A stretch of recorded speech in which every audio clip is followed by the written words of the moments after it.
Hop. Alors bonjour à tous, j'espère que vous allez bien. Bienvenue sur la chaîne YouTube de Ludivine Musso et la mienne, puisqu'on va rediffuser cette vidéo en même temps. Aujourd'hui, on va parler de la problématique suivante, c'est-à-dire quand coucher avec un homme pour qu'il tombe amoureux. Parce qu'on s'est rendu compte avec Ludivine que c'était une question qui était beaucoup cherchée dans les moteurs de recherche et on avait Mm. plein de choses à dire dessus, du fait de notre expertise, des femmes qu'on accompagne, etc. Bonjour à toi Ludivine, merci d'avoir accepté cette proposition.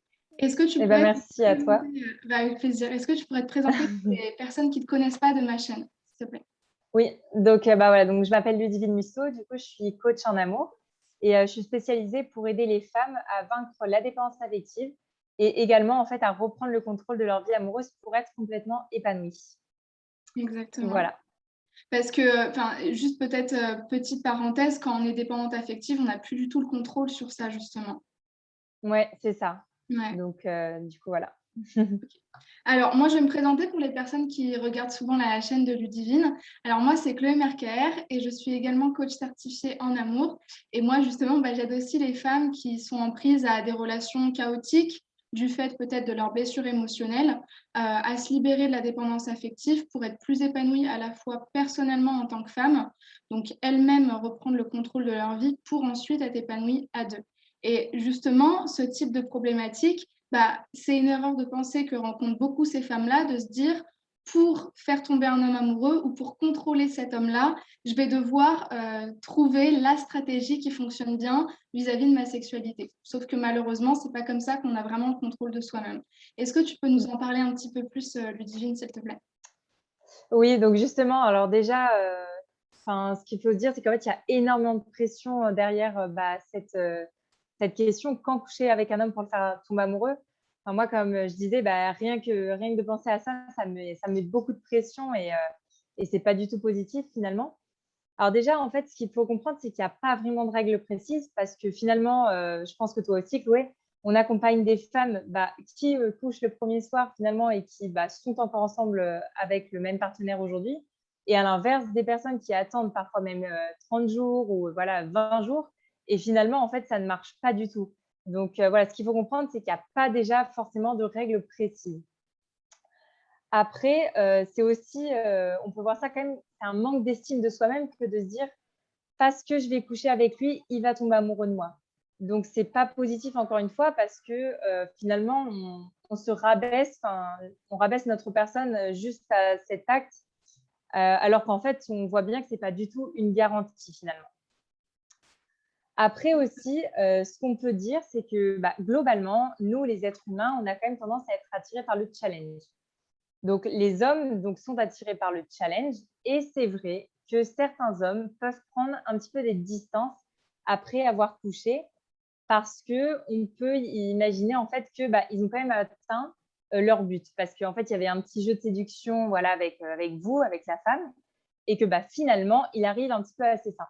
Donc c'est vrai qu'on peut quand même admettre que certains hommes vont quand même être un peu distants après avoir couché. Mais après aussi, ce qu'on peut voir, c'est que, vous, les femmes, donc vous vous mettez énormément de pression, sur cet acte et en plus, donc vous vous dites que lorsque vous allez coucher avec lui, il va tomber amoureux de vous. Donc en fait, votre comportement va changer vis-à-vis de cet homme. Parce que donc, vous vous dites donc, voilà: «Quand je vais coucher avec lui, il va tomber amoureux de moi». Donc en fait, inconsciemment, vous allez avoir des attentes envers lui que vous n'aviez pas. Par exemple, vous allez peut-être attendre de lui, du coup, qu'il prenne un petit peu plus des nouvelles ou par exemple, qu'il vous dise bonne nuit enfin, tous les soirs, par exemple. Et en fait, s'il ne va pas répondre à vos attentes, finalement, vous allez être un petit peu plus négatif. Peut-être que vous allez être un petit peu plus énervé avec lui. Et au final, en fait, vous allez lui mettre une espèce de pression et lui, il va le ressentir, même si vous vous en rendez pas compte, il va le ressentir. Et au final, au lieu de tomber amoureux de vous, ça va être tout l'inverse qui va se passer, c'est qu'il va avoir de la pression. Il va peut-être se sentir, voilà, enfermé. Il va peut-être se dire, «Bon, mince, enfin, maintenant je suis emprisonné parce que voilà, j'ai couché avec elle. Maintenant, elle attend tellement de choses de moi», qu'au final, c'est tout l'inverse qui peut se produire et il peut prendre ses distances. Donc voilà, donc c'est vraiment pour montrer finalement que, de mettre beaucoup de pression, ça peut vraiment, en fait, faire l'inverse, faire l'opposé de ce que vous espériez. Donc voilà, donc en fait, il faut faire attention finalement aussi à à ce qu'on attend de ça. Ouais. Il y a peut-être certaines choses sur lesquelles j'aurais aimé rebondir que tu as dit dès le début que je trouve super juste. C'est finalement quand tu donnes cet exemple, mais en fait, on croit que quand on couche au bon Mm. moment, ça va marcher, sauf qu'il y a des femmes, on ne se l'explique pas pourquoi. Elles couchent dès le premier soir, ça fonctionne. Moi, j'ai couché au bout de 6 mois, ça ne fonctionne pas. Comment ça se fait? Mhm. Et justement, tu l'as dit, c'est que dès le départ, les femmes qui couchent par stratégie, pas par envie, et pour se dire, pour lui donner cette image-là de moi, pour qu'il me Mm. donne ce que j'attends, il faut que je couche à un moment qui, pour moi, est stratégique, et ben directement, elles se mettent dans ce qu'on appelle une erreur de pensée qui les pousse à Mm. adopter des mauvaises conditions de comportement, de pensée et finalement de pourquoi elles couchent. Et ces mauvaises conditions-là, c'est justement, comme tu l'as dit, penser que pour qu'un homme tombe amoureux de moi, il faut que je joue de mes charmes. Et ça, c'est déjà un problème parce que dès lors que je fais ça, je me place directement sur le même pied d'égalité que lui à partir du moment où j'arrive à le contrôler avec mes charmes. Sauf qu'à partir du moment où ça, ce sera acquis, comme tu l'as dit, eh ben, j'aurai Mm. plus ce pied d'égalité-là. Et c'est à ce moment-là, quand on a mis en jeu ça et quand vraiment on l'a mis comme étant un moyen de marchander, que ça pose problème, puisque finalement, l'homme, il a le contrôle et il a quelque chose de plus, c'est-à-dire la liberté de partir. Alors que nous, on ne l'a pas, Ouais. puisque finalement, on a mis sur cette liberté-là justement la relation sexuelle. Et puis en plus de ça, tu l'as mentionné un petit peu, mais moi je trouve ça tellement important, le fait de se dire ma relation fonctionne parce que je maîtrise plus ou moins ma sexualité, ça met tellement de pression et de responsabilité sur la femme qui ne doit pas en avoir autant. Dans une Mm. relation, il faut quand même le rappeler, c'est 50-50, c'est-à-dire que si ça ne Mm. fonctionne pas, bah, parfois c'est malheureusement pas de votre faute. Soit vous ne lui plaisez pas, soit il n'a pas les mêmes intentions que vous. Et mettre toute cette responsabilité sur la sexualité féminine sans absolument questionner la responsabilité de l'homme là-dedans, je trouve que ça aide vraiment pas les femmes pour justement devenir plus souveraines de leur Mm. sexualité. Donc ça, c'était un truc que tu avais dit. Une autre chose qui me paraissait aussi importante, c'est quand tu mentionnes le fait que c'est vrai qu'il y a certains hommes qui, quand tu leur donnes trop vite les Mm. choses, le prennent pour acquis. Mais moi, j'ai juste envie de focaliser votre attention sur le fait que bizarrement, pourquoi on rencontre ces hommes-là? Parce que souvent, nous, on pense que pour qu'il tombe amoureux, il faut que je lui donne plus ou moins ça. Et du coup, j'imagine la sexualité comme étant quelque chose de vraiment sacré, le trésor qu'il faut cacher, celui qu'il faut donner au bon moment. Et bizarrement, quand je pense ça, la vie me donne des expériences où les hommes le prennent comme quelque chose, voilà, je te dis des jolis mots, des belles promesses, et puis après, je m'en vais. Donc moi, en tout cas, je pense, et je l'ai vu dans mon expérience de coach, que quand on sacralise énormément ça, et qu'on se dit quelque part, si je le donne à la mauvaise personne, il va partir, il va le prendre pour acquis, bizarrement, on rencontre ça. Alors que quand on le fait, quand on a envie, quand on ressent ce désir-là et que nous, on se sent aligné avec l'idée de coucher avec un homme qu'on ne connaît pas le premier soir en soirée parce qu'on l'a rencontré, etc., bizarrement, ça ne devient pas un enjeu. Parce que justement, comme tu l'as si bien dit, on ne focalise pas dessus. Et ce qui était très juste, encore une fois, que tu as dit vers la fin, c'est que malheureusement, le fait de mettre sa sexualité sur le terrain, non pas par envie, mais par stratégie, fait qu'on va adopter des comportements qui vont être liés à ça. Donc des attentes, de la pression. Et encore une fois, vis-à-vis du pied d'égalité, puisque je t'ai donné ça, alors dans ce cas-là, tu te dois de me donner ça, ce qui ne nous doit rien en fait. Et ça, c'est quelque chose qu'on a du mal à comprendre. Donc définitivement, c'est vraiment un problème de penser comme ça. Ouais, c'est ça. Est-ce que Et tu du aurais coup, une dernière chose à rajouter dans la problématique, peut-être? oui, voilà, donc en fait, ça résume un petit peu tout ce qu'on a dit finalement. C'est qu'il y a vraiment une fausse croyance derrière, en fait, de coucher avec quelqu'un. C'est une fausse croyance de penser qu'il va tomber amoureux. C'est vraiment une fausse croyance en fait d'attendre quelque chose. Comme tu l'as dit aussi parfaitement, c'est en fait, il faut juste le faire parce qu'on en a envie et pas par stratégie. Voilà. C'est ça. Et même, tu vois, enfin, j'ai envie de donner une image, c'est quand on est dépendante affective, on sait très bien quelle énergie on a. Tu vois ce que je veux dire ou pas? Et du coup, ça, c'est quelque chose peut-être auquel on ne réfléchit pas, mais une femme qui couche parce qu'elle a peur, ça se sent. Et une femme qui couche parce qu'elle a confiance et qu'elle a envie, ça se sent aussi. Ouais, Et c'est vrai. paradoxalement, c'est beaucoup plus séduisant quand vous le faites avec des hommes qui vous respectent, qui respectent ça, parce que tout le monde ne le respecte pas. Mais bon, à la limite, j'ai envie de dire, il faut aussi avoir des relations sexuelles avec des hommes qui nous respectent. Et auquel cas, quand vous le faites avec quelqu'un qui vous respecte, qui vous valide, et parce que vous en avez envie tous les deux, vous n'aurez pas cette image de la fille facile, tout simplement parce que vous aurez attiré un homme qui ne juge pas une femme de par ses choix en matière de sexualité, ce qui en soi est complètement stupide. Et d'ailleurs, j'ai envie de donner cette phrase, tu dois peut-être la connaître. Alors, je ne sais jamais si c'est Simone Veil ou Simone de Beauvoir, je n'arrive jamais à différencier les deux, mais à un moment donné, il y avait une citation qui disait « Une femme libre est tout le contraire d'une femme légère ». Justement parce que la femme libre, elle le fait par souveraineté, par décision, par ses envies, et pas par la femme légère qui le fait pour gagner de l'argent ou parce que finalement, elle doit entretenir des relations, donc elle doit donner. Non, c'est une femme libre justement parce qu'elle le fait vraiment parce qu'elle en a envie. Donc ça, c'était la première chose. Et peut-être, en tout cas en ce qui me concerne, le dernier élément pour problématiser, c'était de se dire que la base d'une relation, et la croyance limitante, elle est là, c'est pas parce que j'ai couché dans 3 mois, alors ça a fonctionné. Comme on l'a dit au tout début, il y a plein de choses qui font qu'une relation fonctionne ou ne fonctionne pas. Déjà, rien que la validation des choix de l'autre, c'est très important. Et du coup, la base de votre relation, pour qu'elle soit sereine, ça ne doit pas être un levier de manipulation.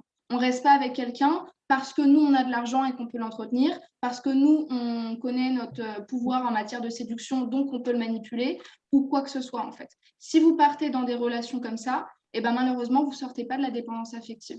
Parce que vous restez dans des stratégies de pensée, de manipuler l'autre, de vous frustrer, parce qu'on se frustre énormément aussi, et finalement, vous ne réfléchissez pas par vous-même. Ouais. Du coup, tu aurais quelle solution, conseil à donner à des femmes qui regarderaient ça et qui se diraient « mais mince, en fait, je crois que j'en étais sortie, mais pas du tout. Qu'est-ce que je fais concrètement ?» Alors moi, en fait, ce que je conseille, et c'est un petit peu la base, en fait, c'est donc de coucher avec lui quand, en fait, on a appris à le connaître et quand lui a appris à nous connaître. Parce que finalement, c'est ça, il ne va pas tomber amoureux. Et puis même vous n'êtes pas amoureuse finalement de lui puisque vous ne le connaissez pas assez des fois. Donc en fait, couchez avec lui parce que vous en avez envie et parce que vous avez suffisamment appris à le connaître, à l'apprécier et que lui aussi vous apprécie. Donc après, moi, ce que je propose aussi des fois, c'est tout bête, mais c'est juste par exemple de se faire une petite liste pour les femmes, par exemple, qui ont un petit peu peur de se faire avoir ou juste tout simplement en fait de se faire une petite liste, par exemple, de choses à connaître chez lui ou que lui doit connaître chez vous. Et par exemple, de petites choses à vivre. D'abord, en fait, c'est pour en fait pour vraiment être sûr finalement de connaître la personne avec qui on est et être sûr de l'apprécier et que lui nous apprécie. Donc, par exemple, ça peut être d'aller au resto, de connaître par exemple sa couleur préférée. Enfin, c'est vraiment des petites choses toutes bêtes, mais qui font que on le connaît un minimum et lui nous connaît et on sait qu'en fait, il nous apprécie pour ce qu'on est et nous aussi, on l'apprécie pour ce qu'il est. C'est ça. Mais je pense aussi qu'il faut, tu vois, dans cette problématique, la solution, c'est de se rendre compte où est-ce qu'on place la priorité. Est-ce que nous, notre problème, c'est de se dire, j'ai pas envie de passer pour une fille facile, quand est-ce que je couche, quand est-ce que je couche pas? Ou est-ce que ma problématique, c'est de me dire, je veux un homme qui veut du sérieux avec moi et je pense qu'à un moment donné, je vais devoir lui donner ça. Justement, tu vois, problématique. Si moi, ma seule envie, c'est de coucher et de ne pas passer pour une fille facile, alors dans ce cas-là, je m'enlève cette injonction que coucher le premier soir, c'est être une fille facile. Et ma seule injonction, c'est de vérifier d'être avec un homme qui me valide et qui est assez ouvert d'esprit pour finalement faire des choses avec moi en étant à la fois dans le partage, mais aussi dans la confiance, qui est très, très importante quand on entretient une relation sexuelle. Première chose. Deuxième chose, si finalement mon but c'est d'être avec un homme avec qui c'est sérieux et que moi personnellement j'ai pas spécialement envie de coucher tout de suite, ce qui va vraiment m'aider c'est de m'enlever cette injonction que pour être dans une relation, je vais devoir lui donner ça. Vous ne devez rien à aucun moment. Il y a des gens qui n'aiment pas ça, il y a des gens qui ne se sentent pas de le faire tout de suite, donc vous ne devez pas coucher. Et l'homme qui vous met la pression, c'est un homme qui ne vous valide pas et qui ne vous aime pas vraiment pour qui vous êtes. Parce que je vous rappelle quand même, vous, quand vous aimez quelqu'un, vous comprenez la personne, vous prenez le temps, vous lui donnez toutes les conditions préalables pour qu'il se sente bien. Et justement, le fait de ne pas mettre de pression sur la sexualité en fait partie. Ça, c'est très important pour avoir des relations sereines. Et si aujourd'hui, vous vous dites non, mais il faut que je trouve un moyen de lui donner ça parce que je sais qu'à un moment donné, il va péter un câble par rapport à ça, alors sortez de cette relation parce que ce ne sera jamais serein. Ça, c'est la première chose. Ouais. Et la deuxième chose, quand vous savez qu'en fait, votre problématique, ce n'est pas tant de vouloir coucher, mais pas savoir quand, mais plutôt avoir une relation sérieuse, alors dans ce cas-là, la problématique, ce n'est pas de savoir quand coucher, mais c'est de savoir quand est-ce que vous êtes dans une relation sérieuse. Et auquel cas, ce que tu viens de dire, Ludivine, concernant toutes les choses que vous faites ensemble, bah, ça peut être de vérifier qu'il y a une vraie connexion entre vous, Voilà. mais pas juste une connexion de ah, t'écoutes tel chanteur, super, moi aussi, mais une vraie connexion où il y a de la complicité, du partage, des appels qui durent plus de 4 heures, des pique-niques qui n'en finissent plus, des fous rires où vous finissez par terre à 4 pattes tellement vous n'arrêtez pas de rigoler, des trucs comme ça où finalement il y a une vraie connexion où vous vous livrez, tu l'as dit, hein, être vulnérable, se livrer, apprendre à se connaître.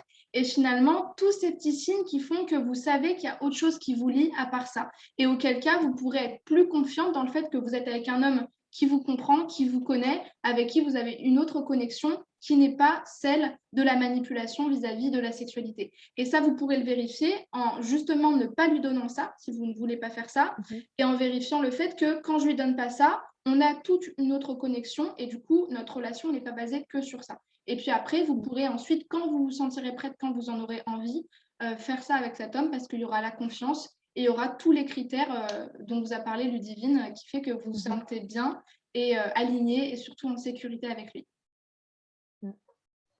Et après, ouais, juste pour ajouter aussi une petite chose, en fait, c'est aussi finalement, si vous voulez qu'il vous aime en couchant avec lui, c'est qu'en fait, derrière, vous ne vous aimez pas assez. Parce que lorsqu'on veut que quelqu'un nous aime, c'est finalement aussi que bah, peut-être qu'on ne s'aime pas assez. Donc là, c'est vraiment en fait un problème de confiance en vous, de travailler vraiment sur vous-même et sur votre vie personnelle, d'abord de l'apprécier, de l'aimer. Et justement, pour pouvoir pas être dans une stratégie quand vous rencontrez quelqu'un, mais juste être en fait voilà, un petit peu dans le vivre, enfin dans le moment présent et de profiter. Parce que si vous rencontrez quelqu'un et que ça se passe bien, vous n'avez pas forcément besoin, comme aussi on l'a vu, de réfléchir.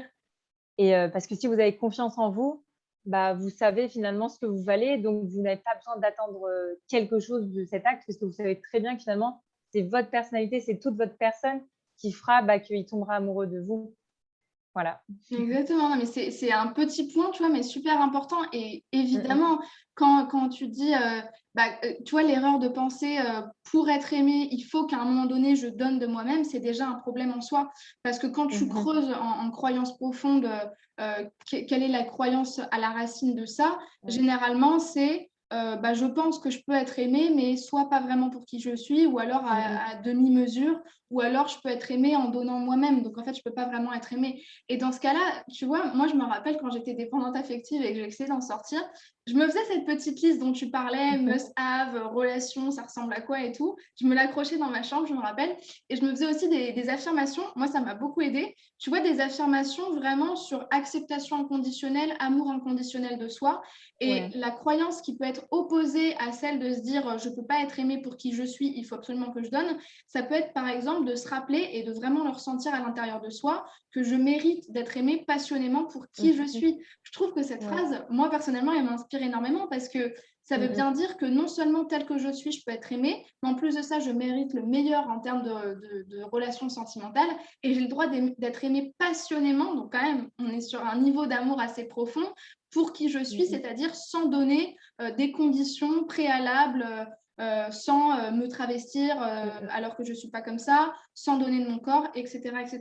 Ça peut être Mmh une mh. affirmation importante, ou sinon se baser sur des principes qui vont nous servir à jauger une situation. Par exemple, moi, le principe que je donne souvent à mes clientes, c'est tu ne veux pas d'un homme qui ne veut pas de toi. Et un homme qui Mmh veut de mh. toi juste parce que tu le vois le vendredi soir, quand il n'a rien à faire, finalement, qui te donne une information A et B différente toute la journée et qu'il est Mmh mh. complètement incohérent, et justement qui veut de toi juste parce que tu lui donnes, c'est un homme qui ne veut pas de toi. Un homme qui ne veut pas Ouais. de toi, c'est également celui qui, dès qu'il y a un problème, il part de la relation, il ne s'investit pas. Ça, c'est un Mmh homme qui mh. ne veut pas de toi. Et à partir du moment où, comme tu l'as dit, tu travailles sur ta propre valeur, tu es plus à même de te dire, en fait, un homme qui ne veut pas de moi, même si c'est Brad Pitt, j'en veux pas, tout simplement. Ouais, exactement.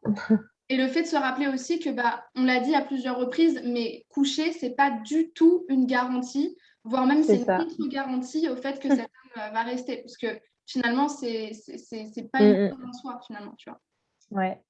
Et aussi, du coup, moi, j'aime bien aussi, conseiller à mes coachés, en fait, finalement, quand vous le faites, du coup, quand vous couchez avec cet homme, restez vous-même, restez la femme à séduire, continuez, en fait, à vous faire désirer. C'est pour ça, n'essayez pas vraiment de changer de comportement, C'est-à-dire que c'est pas acquis, lui aussi il doit continuer à vous séduire et bah, finalement pour le faire tomber amoureux, bah, enfin soyez la femme, que vous êtes, bah, au quotidien. Soyez la femme inspirante, bah, voilà que vous souhaitez être et voilà, rigolez ensemble, faites-lui découvrir votre personnalité, faites-lui découvrir votre monde et puis c'est comme ça petit à petit, bah, qu'il y aura des sentiments. D'où l'importance de soi s'épanouir d'abord en tant que femme et C'est d'aller ça. chercher ses rêves, ses objectifs, c'est super important. Ouais. OK, ah beh, pour ma part, j'ai terminé de dire ce que je voulais dire. Est-ce que tu aurais des derniers mots à donner, aux personnes qui te Allez, une regardent? dernière petite phrase que j'aime bien aussi, bah, répéter, une affirmation positive, c'est: «N'oubliez jamais que vous êtes unique». Yes. Voilà. Trop bien. OK, super. Bah, écoute, merci beaucoup Ludivine. Est-ce que tu veux renvoyer les personnes qui te regardent sur, un lien en particulier, quelque chose que tu as créé, que tu voudrais transmettre, quelque chose comme ça? Bah, alors déjà donc pour toutes les personnes qui veulent, bah, du coup me suivre, bah, sur ma page YouTube, n'hésitez pas. Je ne sais pas si on pourra mettre le lien. Je le mettrai peut-être dans les commentaires de toute façon. Donc sur ma page YouTube, sur, mon compte Instagram, c'est, ludivine.musso.coaching ou, sur ma page Facebook, mais on mettra le lien de toute façon. Et après pour toutes les personnes, qui souhaitent aussi se faire accompagner, je vous mettrai le lien. J'ai un petit sondage, auquel vous pouvez répondre pour, bah, me dire davantage un petit peu sur votre problématique et puis après, bah, qu'on puisse, peut-être travailler ensemble. Voilà. OK, super. Et ben, moi, pour les personnes qui me regardent, alors si vous me regardez vraiment maintenant, dans 1 mois, j'ai une formation qui va sortir sur comment bah, se libérer de la dépendance affective et être, dans une relation sereine avec les hommes. Je vous mettrai le lien de ma newsletter, dans la description puisque quand vous rentrez dans la newsletter, vous avez une promotion, sur cette formation-là quand elle sortira. Et puis si vous la regardez plus tard, je vous mettrai également le lien, directement de la formation pour que vous ayez voir, comment on peut vaincre la dépendance affective aussi également en prenant un programme. Merci beaucoup pour votre attention et merci à toi Ludivine pour tes Bah, merci. conseils, tes mots et ton écoute. C'était super de faire ce live avec toi. Ouais, moi aussi merci, j'ai adoré. À très vite. Allez, ciao!